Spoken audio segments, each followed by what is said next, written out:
es la clase en la que este módulo se cruza con los otros dos módulos que ustedes están viendo, específicamente con el de tareas de alto riesgo y el de análisis de amenazas y vulnerabilidad. Ahí se encuentran. Todos los tres módulos tenemos este mismo tema compartido. ¿Cuál es la razón?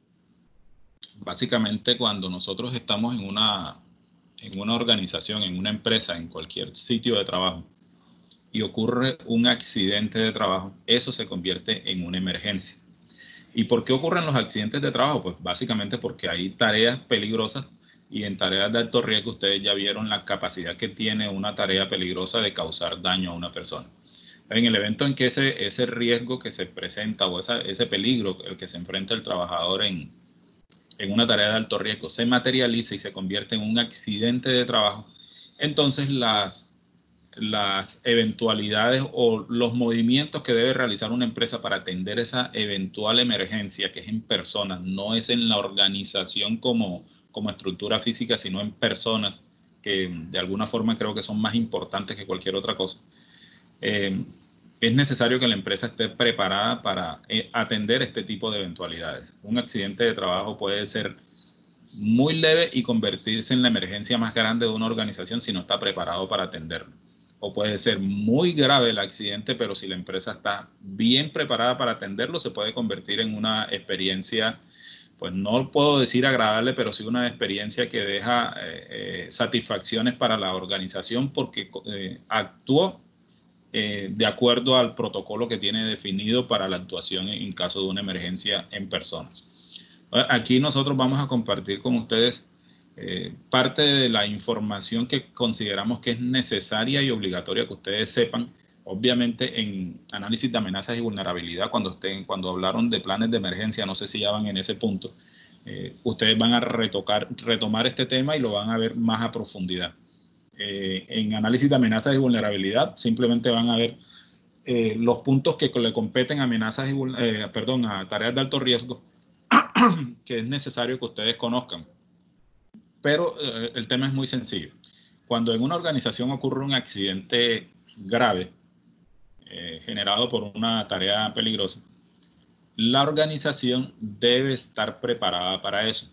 Hay organizaciones que a veces piensan que eso jamás les puede llegar a pasar, que tener un accidente es una utopía, eso solamente le pasa a la empresa vecina, generalmente no nos pasa a nosotros. O también piensan que, hombre, sí, nos pueden ocurrir eventos, pero no que ameriten tener tantos recursos técnicos y de personal para poder atenderlas. La invitación es para que cuando estén ustedes compartiendo con personas que ya trabajen, que tengan la posibilidad de compartir experiencias con ellos, pregunten o indaguen sobre cómo está la organización preparada para una eventual emergencia. Aquí le damos los 3 pasos. Realmente son 3 cosas las que la empresa necesita tener para estar preparado para una emergencia. Esas 3 cosas son: ¿qué tengo yo antes de que el evento me suceda? ¿Cómo actúo durante la emergencia habiendo planeado todo lo que yo pensé que me iba a pasar? Y ¿cómo salgo adelante después del evento? ¿Cómo permito que la organización no pare su actividad económica por una situación de emergencia puntual? Son 3 momentos exactamente, antes, durante y después. Y seguramente ya ustedes en amenazas y vulnerabilidad ya vieron eso. Aquí simplemente vamos a retomar el tema y mirarlo desde la perspectiva de la investigación del accidente.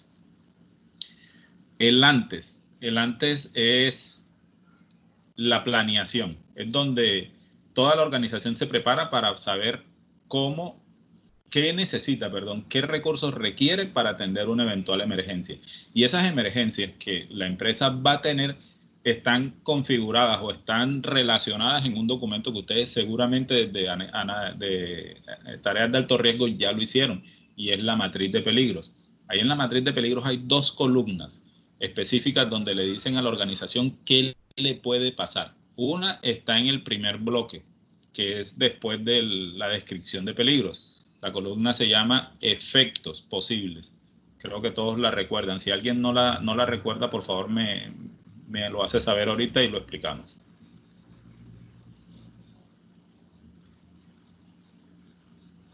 Todos están con esa columna, ¿sí saben dónde está ubicada? Sí, profe. Ok, listo. Entonces, en esa columna de la matriz de peligros, nosotros, como elaboradores de la matriz, le decimos a la organización qué es lo que le puede pasar. Y en la segunda columna, la siguiente columna, donde le estamos reiterando que lo peor que le puede pasar, si es posible, se lo estamos diciendo después del análisis de los peligros, después de que calificamos el peligro y lo priorizamos. La columna se llama peor consecuencia. Ahí está esa columna, le estamos diciendo, mire, a usted le puede pasar esto, y lo peor que le puede pasar está aquí en esta siguiente columna. Quiere decir que la empresa se debe preparar para lo peor y no para solamente lo que le puede pasar. Si usted en la primera columna tomamos una sola línea, vamos a tomar un solo renglón y decimos, oye, en esta organización dijimos que lo que le puede pasar enfrentado a un peligro es que la persona tenga un esguince de tobillo. Es 15. Nosotros colocamos ahí consecuencia de 15. Pero cuando llegamos a la columna de peor consecuencia le colocamos fractura de huesos largos. Entonces la empresa no se va a preparar para un esguince, sino que tiene que prepararse para una fractura. Ese es básicamente lo que nosotros le estamos diciendo con ese cuadro, para que entiendan que la matriz de peligros no es solamente una relación de peligros, no es solamente la calificación de los mismos, sino que le estamos dando bases a la organización para actuar frente a lo que probablemente le puede llegar a pasar. Esa es la realidad de una matriz. A nosotros de pronto en tareas de alto riesgo nos han, y es culpa de nosotros también, nos han metido que la matriz de peligro es importante, que la matriz de peligro es necesaria, que la matriz de peligro es donde están la lista de peligros y la priorización o la calificación de los peligros y las medidas de control, pero nunca nos habían dicho, o no sé si ya el profesor llegó a ese punto donde le dicen, mire, es que no solamente sirve para eso, también sirve para preparar para cualquier eventualidad a la organización, no solamente para definir qué elementos de protección personal se necesitan, también se hace para que la empresa prepare su plan de emergencia. De ahí salen las actividades del plan de emergencia, que ustedes lo ven por separado en análisis de amenazas y vulnerabilidad, que son otras amenazas diferentes a las amenazas en personas o a los accidentes en personas. Entonces, miremos punto por punto cuáles serían las recomendaciones mínimas para que la organización, conociendo lo que le puede llegar a pasar, tenga que iniciar su proceso de preparación antes de que le pase. La primera es que la organización debe conformar un equipo, que ustedes en análisis de amenaza y vulnerabilidad creo que lo conocen como brigadas de emergencia. No sé si voy muy rápido. No, así es, profe, vamos por ahí. Sí, listo. Brigadas de emergencia. Y seguramente les han dicho que las brigadas tienen varias características. Podemos tener brigadas integrales o brigadas específicas o especializadas. Para este caso puntual vamos a coger una que sea brigada integral. ¿Qué es una brigada integral? Una brigada integral es un grupo mínimo de personas que se dedican a atender todo lo que requiere atender una brigada. Cuando nosotros tenemos una brigada especializada, tenemos un grupo para primeros auxilios, un grupo para rescate, un grupo para ataque de la emergencia y otro grupo para rescate y evacuación. Los tenemos separaditos, pero en una brigada integral todos hacemos todo. Quiere decir que en cualquier momento una persona que sepa de primeros auxilios, si no hay que hacer primeros auxilios, puede también atacar la emergencia. Y si no hay que atacar nada, sino que hay que sacar personas, entonces todos pueden hacer evacuación. Y si no hay que sacar personas, sino que hay que rescatar cosas, entonces las personas hacen rescate de elementos físicos de la organización. Eso es lo que básicamente hace una brigada integral. Entonces, la organización, dependiendo de qué tipo de brigada tenga, y estamos hablando de organizaciones pequeñas en teoría, deben tener una brigada integral que se dediquen a todo. Y esa brigada debe pasar por un proceso de formación que les permita estar preparados para cualquier eventualidad. Así, uno de los integrantes de la brigada falte, porque puede llegar a suceder que el día de la emergencia no esté todo el grupo, pero solamente con el mínimo podríamos actuar porque todos sabemos todo. Esa es la base del proceso de formación para las brigadas integrales. En este caso nos vamos a concentrar en el proceso de formación de las brigadas, indistintamente si es integral o es específica. Todos necesitan pasar por un proceso de formación y ese proceso de formación debe estar relacionado con las posibles eventualidades que le puedan llegar a suceder a la organización definidas en la matriz de peligros que ya ustedes saben desarrollar. Lo segundo es que la empresa debe identificar sus otras emergencias. Nosotros ya sabemos que si estamos hablando de accidentes de trabajo, estamos hablando de una emergencia puntual, que es accidentes en personas, pero también tiene otras emergencias, y ustedes ya las están viendo en su otro módulo, que son las emergencias asociadas a sus amenazas. Esas ustedes ya seguramente ya lo saben hacer más que yo. Ese tema para mí es bastante importante y seguramente requiere de mucho tiempo, porque allá también hay que desarrollar una matriz. El tercer punto, la tercera cosa que debe tener la organización bien organizada, valga la redundancia, es la señalización de los puntos de encuentro y las rutas de evacuación. Eso debe estar clarísimo. Y ese tema de las rutas de evacuación no va a ser solamente para evacuar a las personas de la organización cuando ocurra una emergencia que implique la evacuación de todo el mundo, sino la evacuación de un herido o de una persona que salga lesionada de la organización por circunstancias de un accidente de trabajo.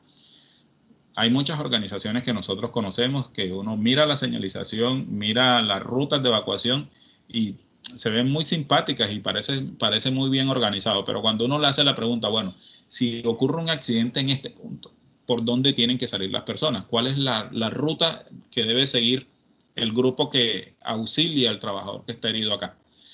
Siempre tenemos dificultades porque las personas no logran identificar claramente cuál es la línea por donde ellos deben seguir, qué hay que hacer, por dónde sacar a la persona y cómo sacarla del sitio. Lo que sí tienen claro es que la ruta de evacuación está definida.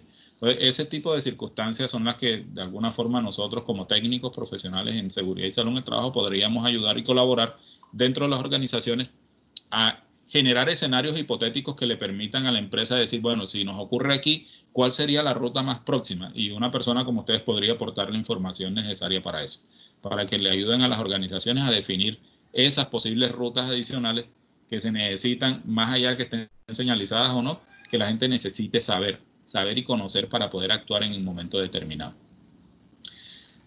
El otro tema importante durante el antes es que las empresas tienen que hacer simulacros, tienen que probarse si son capaces de atender lo que posiblemente les puede llegar a pasar. Y probarse, o ustedes lo conocen en su módulo de amenaza y vulnerabilidad como simulacros. Creo que hasta ahí han llegado ustedes, ¿cierto?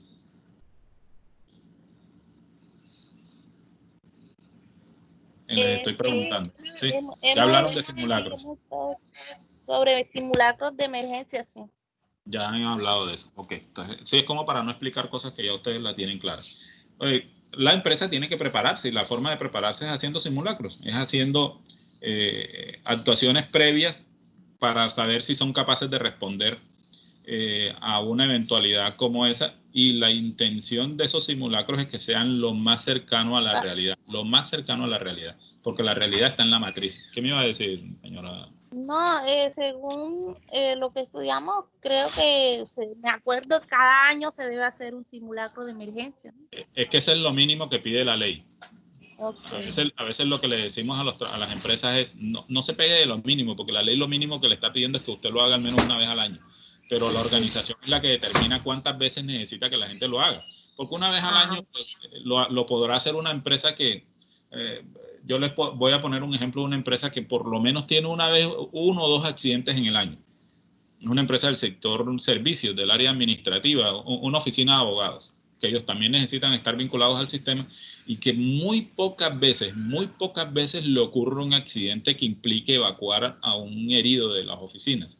Todas esas empresas que lo practiquen 1 año es suficiente, pero una empresa de construcción, una empresa del sector manufactura, donde hay más de 100, 200 trabajadores, es imposible pensar que esa empresa no va a tener al menos un accidente en la semana. Es imposible pensarlo, porque el accidente, por mucho control que nosotros tengamos, siempre va a aparecer.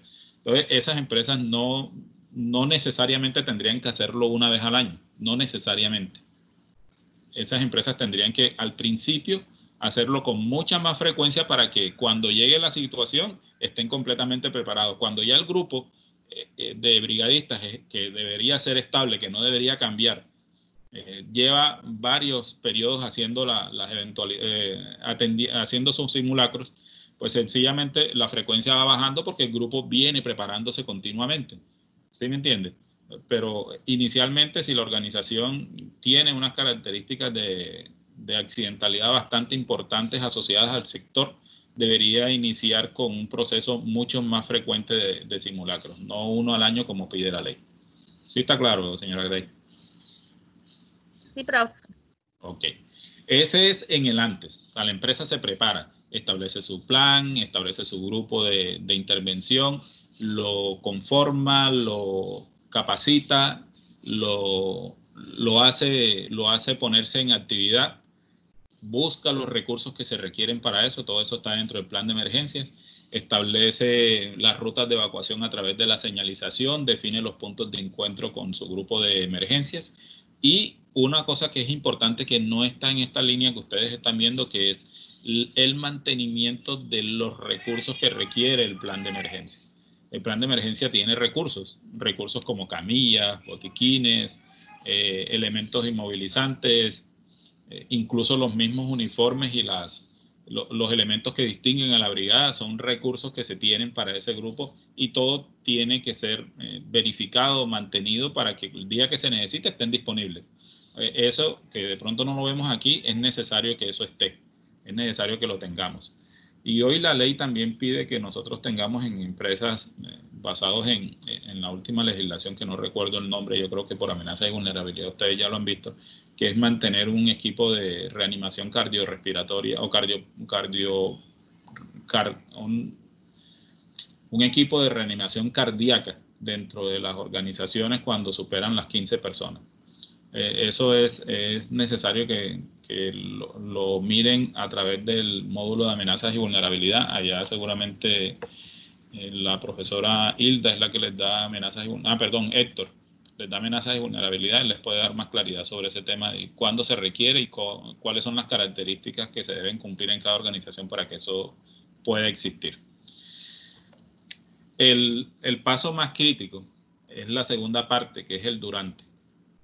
El durante es la prueba de fuego para todo lo que nosotros antes habíamos preparado. Ahora imagínense en este momento que a la empresa le ocurre el evento que, de acuerdo a la matriz de peligros, dijimos que podía ocurrir en personas específicamente. Ustedes que están desarrollando la matriz de peligros de tareas de alto riesgo, ¿cuál es el accidente más grave que le puede ocurrir a una de las empresas que ustedes decidieron en su informe de la muestra de saberes? Un accidente grave, el más grave de todos.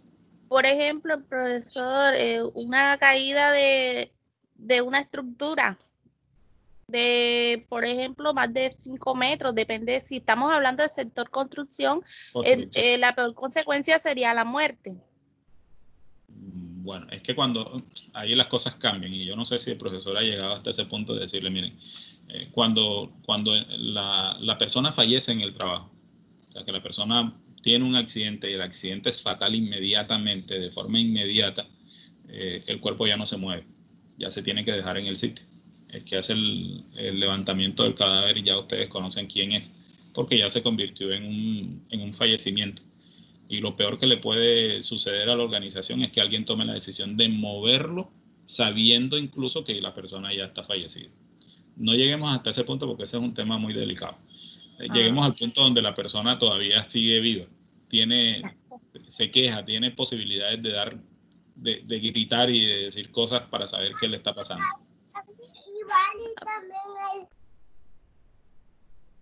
Un accidente grave. Una fractura, profesor.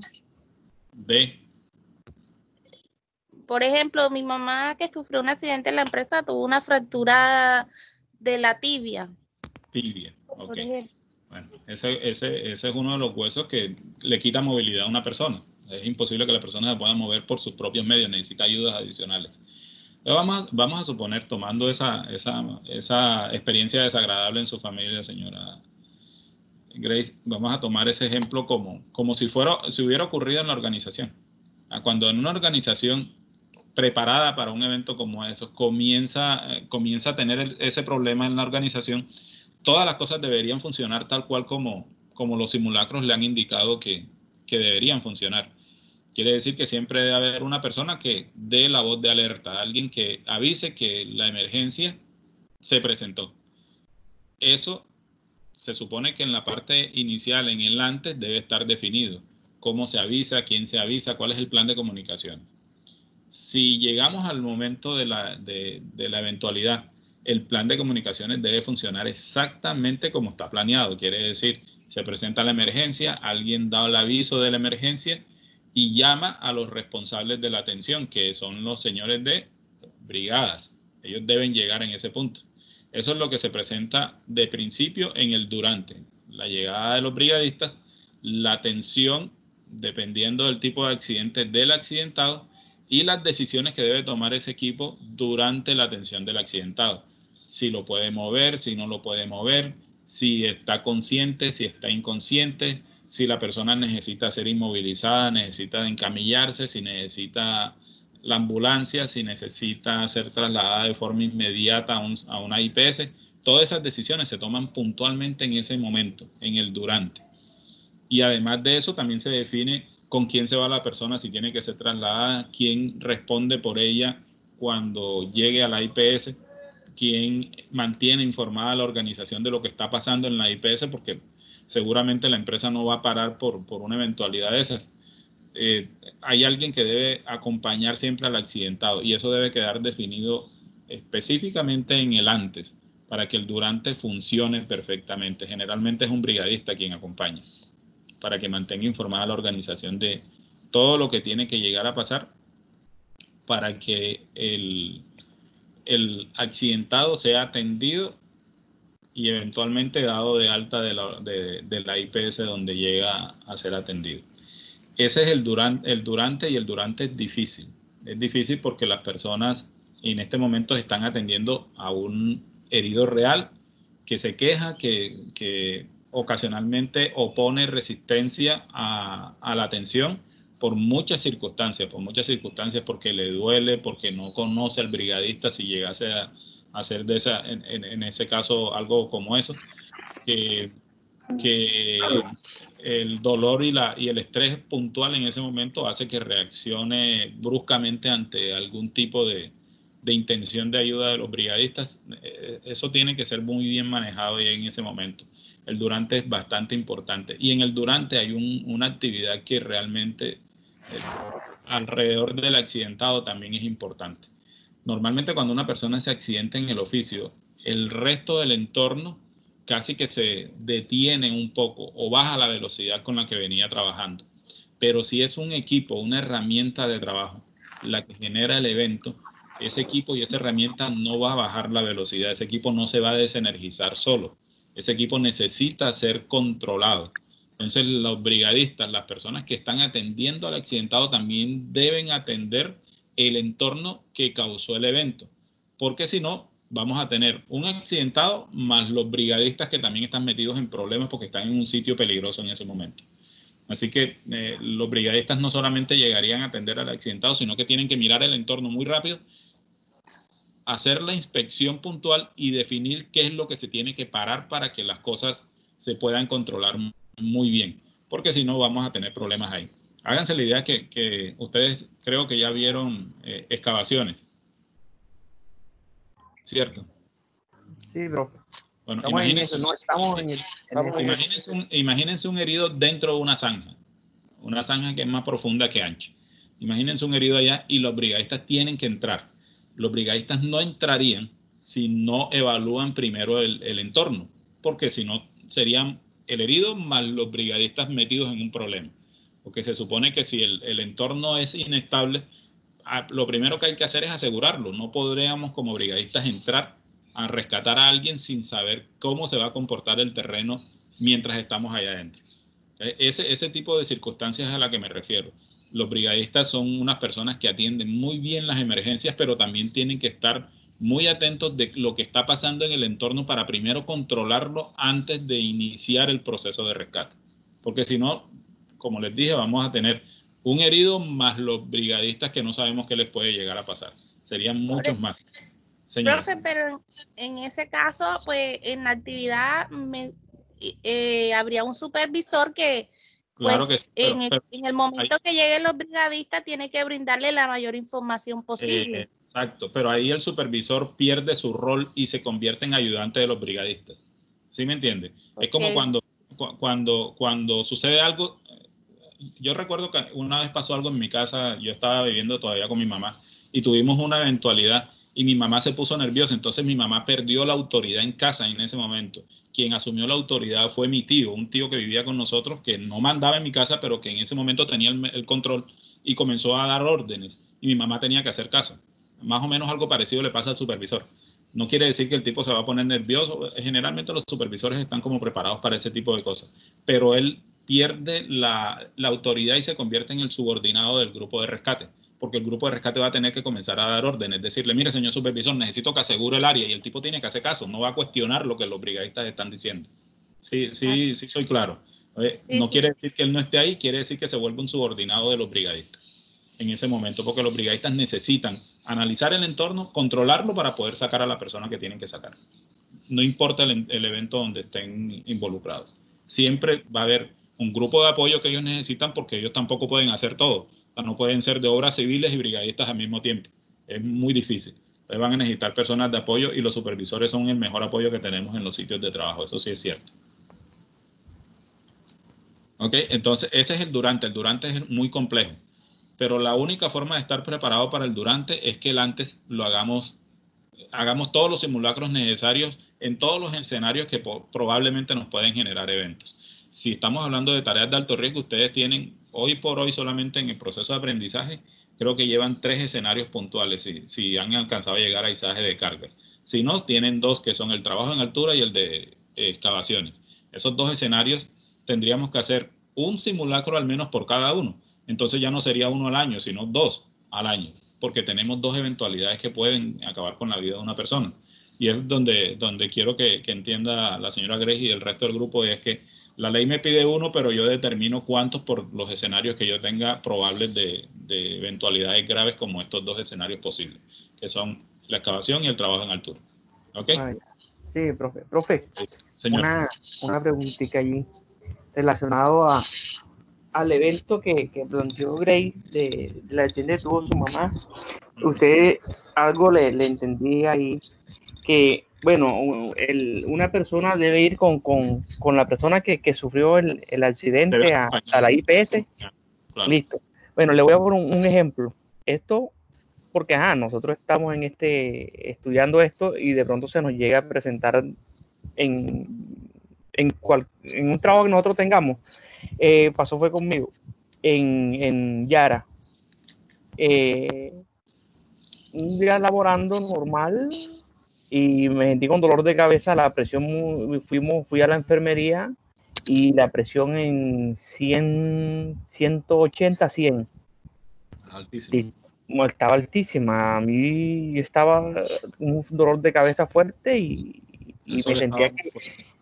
exactamente, listo. En enfermería me revisó el médico, sí, me dieron unas pastillas y de eso no se me bajaba, listo. Llamaron al ASISO de la compañía con la que yo estaba y llegó, Bertoni, ¿cómo te sientes? Y dije, no, dolor de cabeza y que la presión no me baja nada.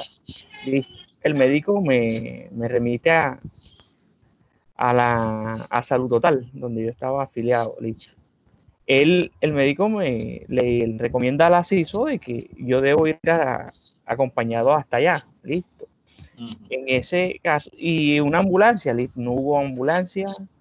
Yo me vine por mis propios medios, o en un taxi, desde Yara hasta acá, hasta Salud Total, y vine solo, llegué acá y todavía la presión seguía lo mismo. Inclusive estuve, le voy a decir que 8 horas en la clínica ahí internado.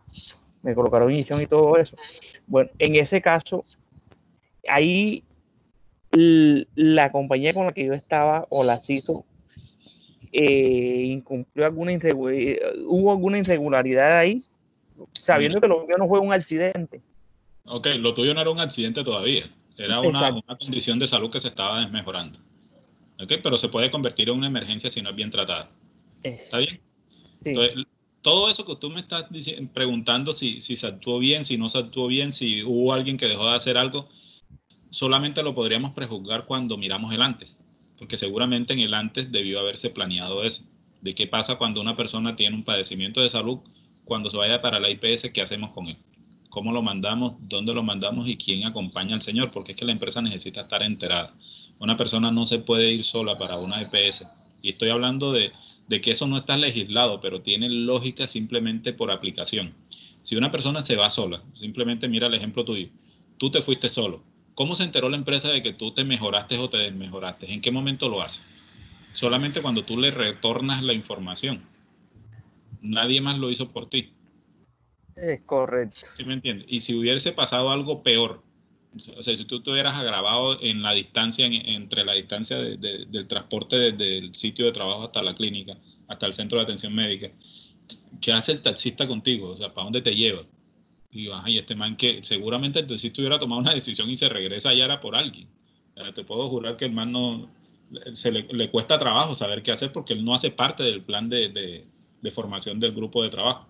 Él no sabe cómo actuar. Esa es la razón por la cual, como recomendación y práctica segura, nosotros creemos que es necesario que una persona no se vaya sola para una EPS del trabajo. Profe, pero esa falencia se presenta en muchas empresas, porque a mi esposo también le pasó en Undercall, que es una empresa grande. Y me llamaron, fue a mí, su esposo va en un taxi para la clínica para que por favor cuando llegue allá y le den de alta nos diga qué dijo el médico. Yo les estoy diciendo que eso, no, yo no les estoy diciendo que esa realidad no es cierta, les estoy diciendo, miren, hay que planearlo antes para que eso no nos pase, porque es que eso va a pasar y nos ha pasado todas las veces que ustedes quieran. Pero el trabajo de nosotros los que trabajamos en seguridad, es evitar que esas situaciones se presenten. Yo entiendo que ustedes están estudiando como para que podamos aportar el poco conocimiento que tenemos ante situaciones puntuales como esa. Porque es que hacer prevención es muy bueno cuando no nos pasa nada, todo es perfecto. El problema es cuando nos pasa algo. Ahí es donde se le ve a usted la madera, donde sabemos de qué está hecho usted, porque yo conozco colegas que van a ser colegas de ustedes que ante una eventual emergencia también pierden el control. Algunos se privan, otros se sientan a llorar, hay otros que finalmente salen corriendo. Yo no sé cómo se va a comportar usted, pero la única forma de saberlo es que usted se prepare para ello. Le puedo jurar que eso no es fácil. Yo no conozco el comportamiento de ustedes ante una emergencia. Tocaría verlo, o por lo menos que ustedes se hayan visto delante de una emergencia. En las caseras es un buen ejemplo de haber tenido una emergencia casera y saber cómo se comportan ustedes. Porque el actuar frente a una emergencia en casa es exactamente lo mismo que en una organización. Seguramente si en su casa hay una emergencia con alguno de sus familiares, yo no creo que usted lo montaría en un taxi y lo mande solo, al menos que alguien me diga que sí de los que estamos presentes hoy. ¿Alguno mandaría solo a un familiar para la IPS? No, profe. La organización piensa exactamente igual. Entiendan que a pesar de que eso no está legislado, no es una legislación que obligue que un paciente no vaya solo, que por alguna circunstancia las ambulancias tienen personal para atender ese tipo de cosas. Es necesario que alguien de la organización se vaya con el accidentado o con la persona que tiene el problema de salud, por muchas razones, no solamente para que el trabajador se sienta acompañado por alguien con el que realmente sí puede hablar sin problemas, sino que necesita la empresa estar enterada de lo que está pasando con el individuo en el camino y cuando llega a la IPS y cuando sale de ella. La empresa necesita estar enterado y eso no sucede si usted lo manda solo. Como práctica segura es necesario que eso en el antes esté organizado para que ni siquiera preguntar quién se va con él, sino que diga, ya yo estoy listo, ¿con quién me voy? O sea, ¿quién es la persona que está herida con la que tengo que irme para la IPS? Eso debe pasar y fluir muy rápido. Porque si no, va a pasar lo que ya le pasó al esposo de la señora. ¿Cómo se llama? ¿Cómo se llama su esposo, señora Grace? Wilfrido. Wilfrido, a usted sí le han pasado cosas, señora Grace. O con el... profe, no, imagínese si yo... sí, yo creo que sí sabría actuar ante una emergencia porque las he vivido desde niña. ¿Cuántos simulacros ha vivido usted en su vida? Simulacros, antes de que el evento realmente hubiera sucedido. Bueno, simulacros no, porque realmente mis padres son desplazados de los Montes de María.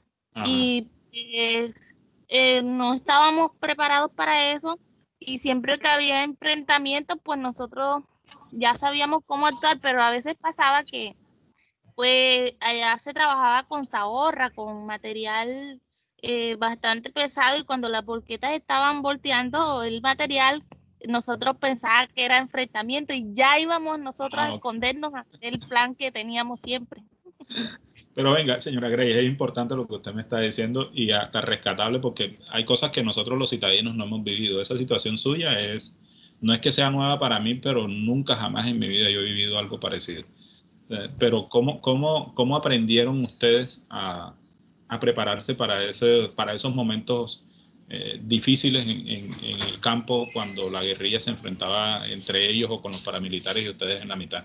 ¿Cómo aprendieron a prepararse para eso?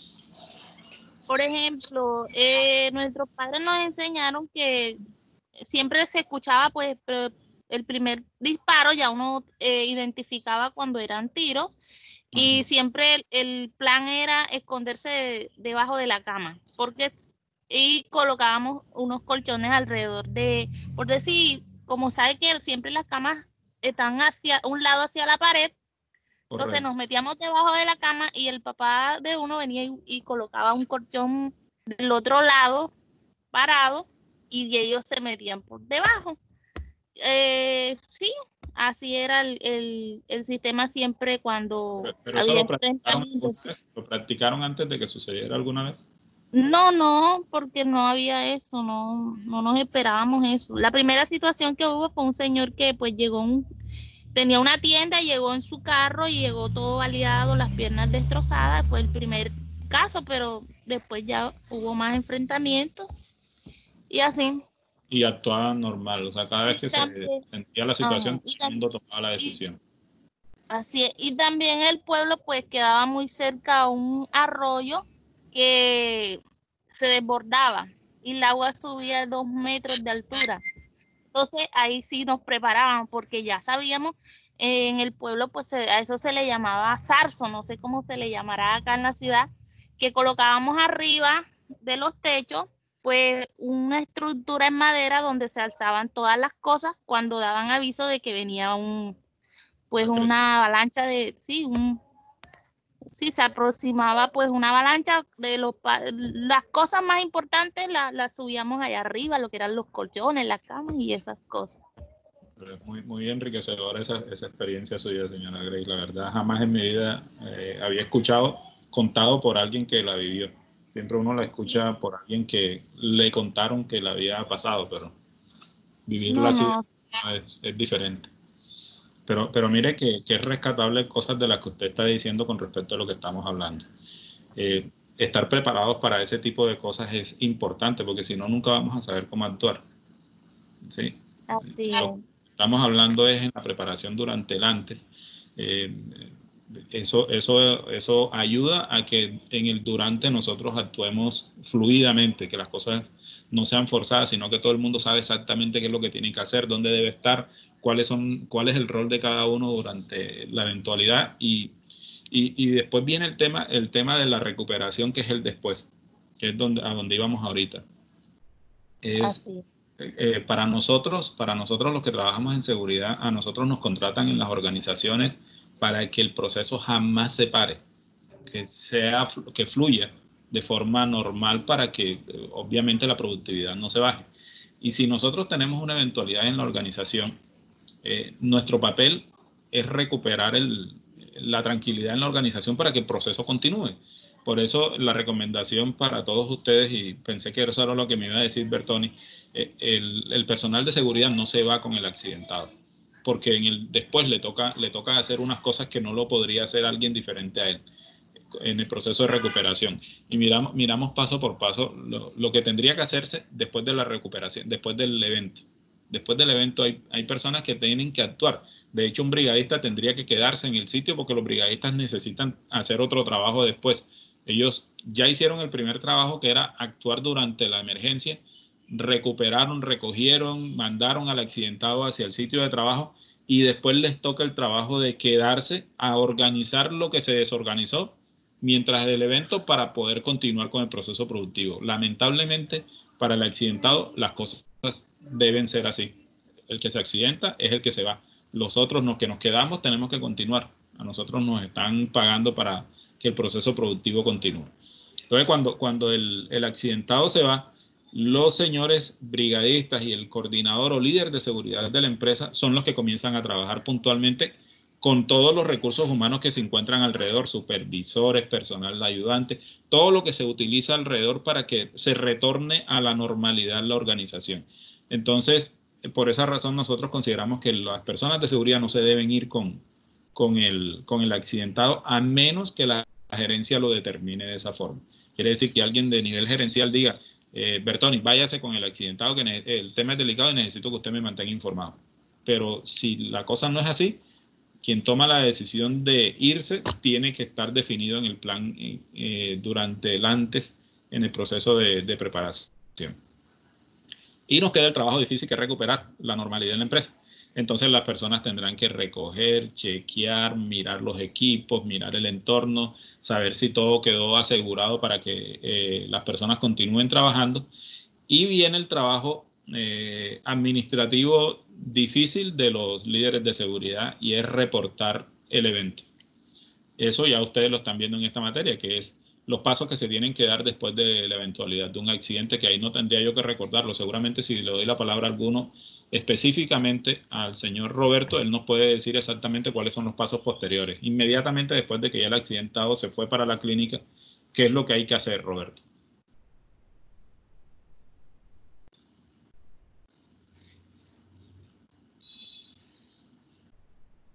Roberto tiene la palabra. Aló, sí, profe. ¿Qué es lo que tenemos que hacer? Específicamente después de que ocurre el accidente. Sí, señor. Ya nosotros recuperamos al accidentado, lo mandamos en una camilla, lo subimos en la ambulancia y ya se fue para la clínica, acompañado por alguien. ¿Qué es lo que toca enseguida?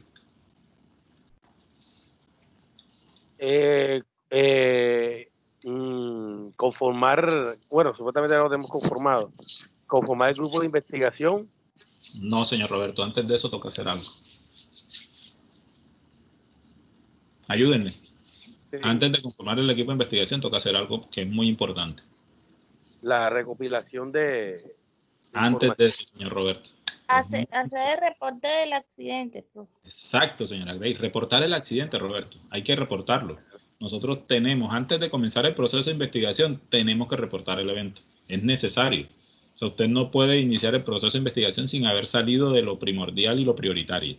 Recuerde que tiene 48 horas para eso. ¿Sí?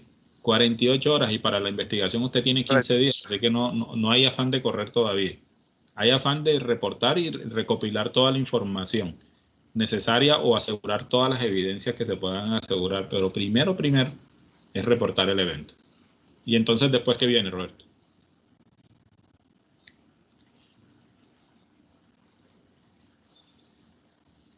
Como usted dijo, reportar el evento, tenemos 48 horas para reportarlo, recopilar toda la información pertinente para el informe. Ajá, sí, así que usted tiene la palabra. Yo lo digo cuando termine. Y... Dele. Si quiere, busque sus apuntes, que es necesario que lo recuerde. No se le puede olvidar eso.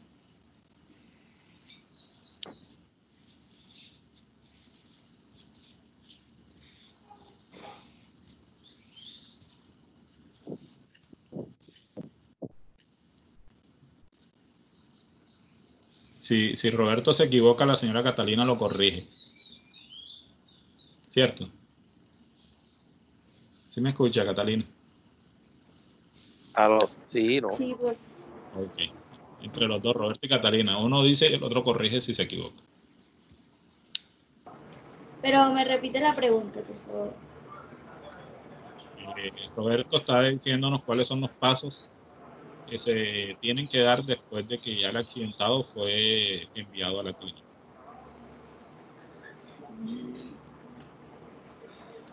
Ajá, dale, Roberto.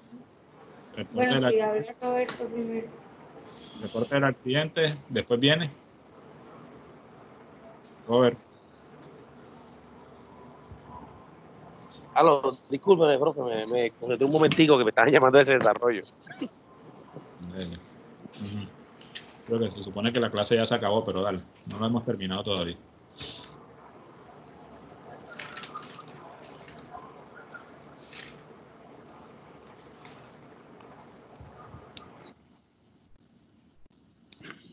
A ver, me perdí. Nuevamente le repito la pregunta. Después de que ocurre el evento, enviamos a la persona a la clínica y lo primero que tiene que hacer el responsable de seguridad de la organización es reportar el evento. Por ahí vamos. ¿Qué es lo que viene después? ¿Cuál es el siguiente paso? Realizar una investigación del accidente. Pero antes de iniciar el proceso de investigación hay que hacer cosas antes.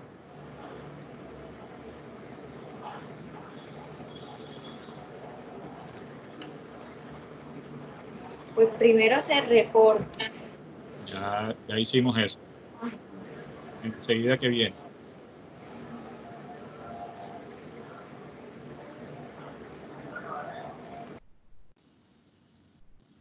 Alguien que nos ayude. Bertoni, María Mercedes.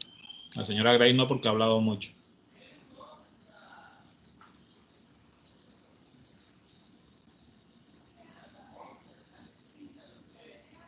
Están buscando los apuntes todos. No, profe, yo pienso que buscar las causas, mirar las causas de... No, Bertoni, si lo hacemos en orden, seguramente es más fácil de explicar cada cosa que digamos. Ya lo primero, el orden comienza con el reporte, ya lo hicimos. ¿Okay? Hicimos el reporte, ya tenemos el reporte en la mano enviado a la ARL. Y si el accidente es grave, ya se lo enviamos incluso al Ministerio del Trabajo. Ya ese pedacito ya lo quemamos. Ahora, ¿qué viene? ¿Qué viene inmediatamente después de eso? ¿Qué es lo que tiene que pasar en la organización? Conformar el grupo de investigación.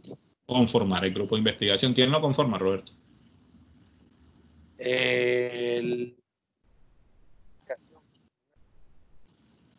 ¿Quién? El grupo de investigación lo conforma él. Ayúdenla, Roberto. Un representante del COPAS, el encargado de la seguridad ocupacional y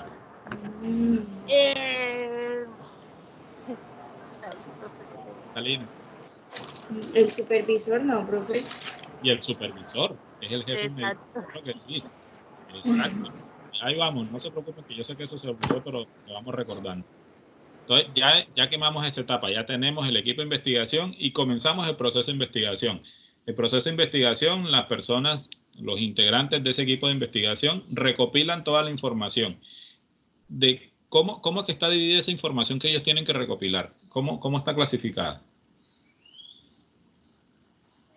Evidencias que son las evidencias, profe. Correcto, ¿cómo están clasificadas las evidencias?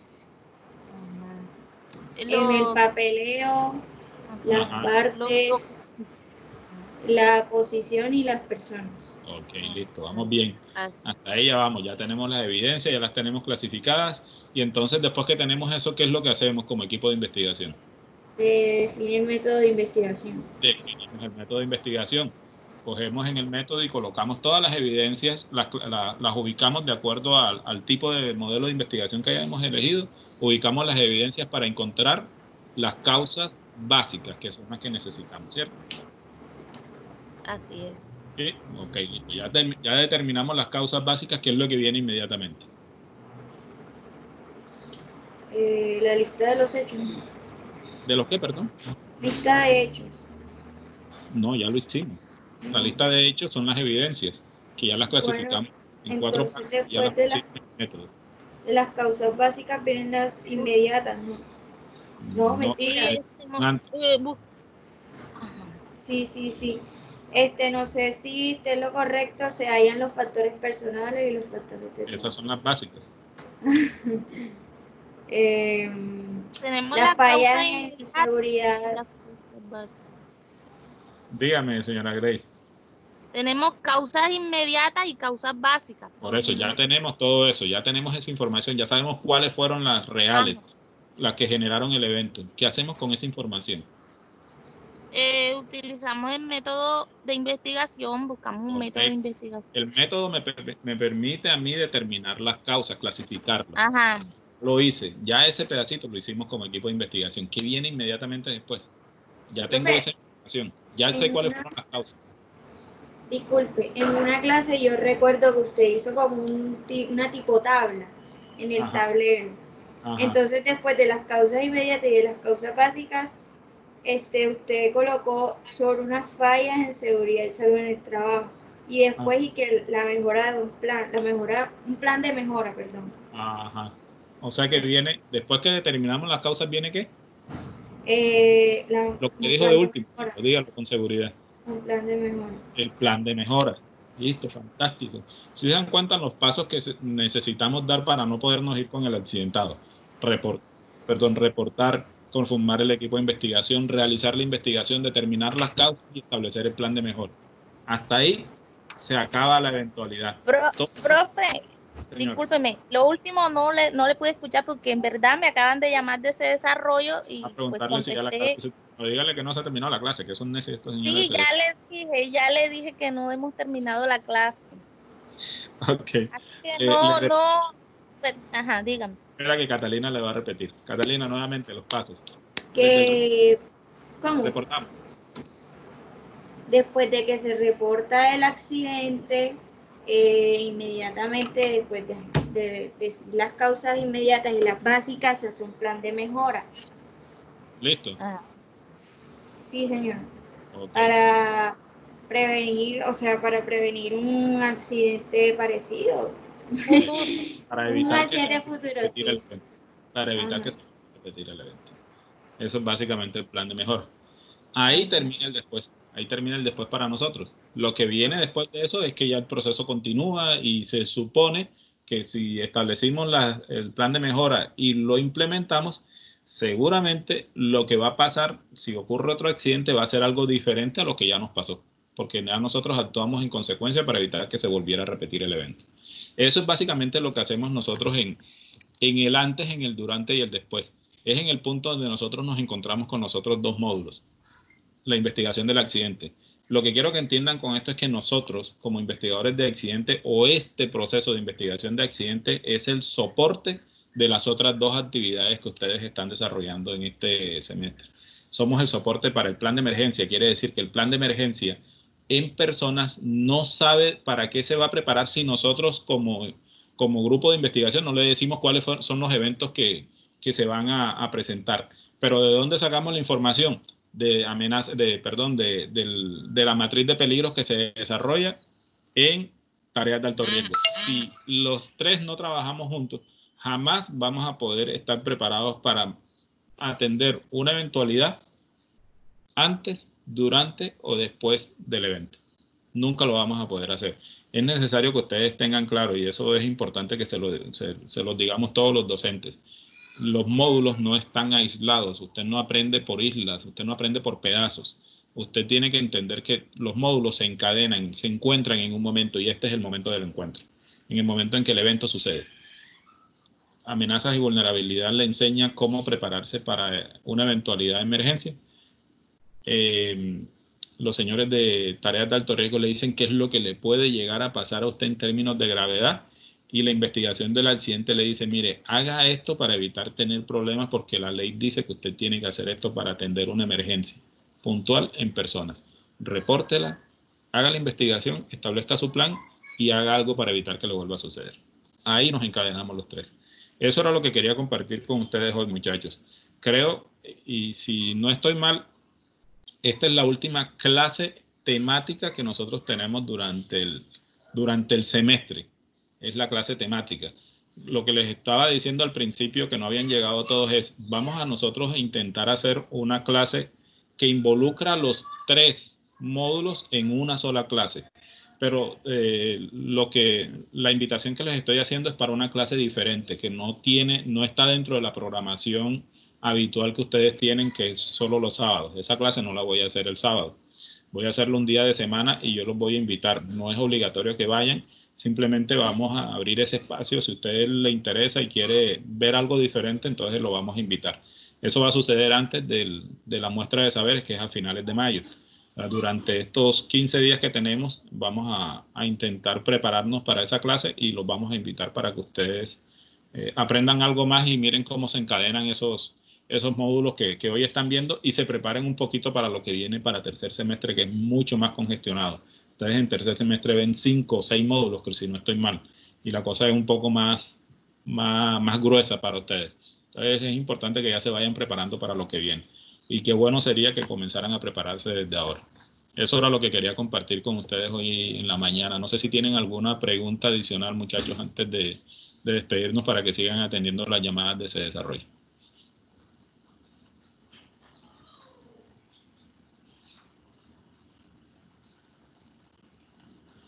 ¿Tienen alguna pregunta? No, profe, gracias. Tony dijo que no, Roberto dijo que no. La señora Grace. No, yo tampoco. Nada, pues. No, una solita pregunta, profe. ¿A cómo venden los limones por allá? Porque fue lo que escuché y no tengo yo acá. Por aquí pasa un señor diciendo que limones 7 chorros, pero con unos limoncitos ahí y cuestan 2.000 pesos los 10 limones. Ah, ya.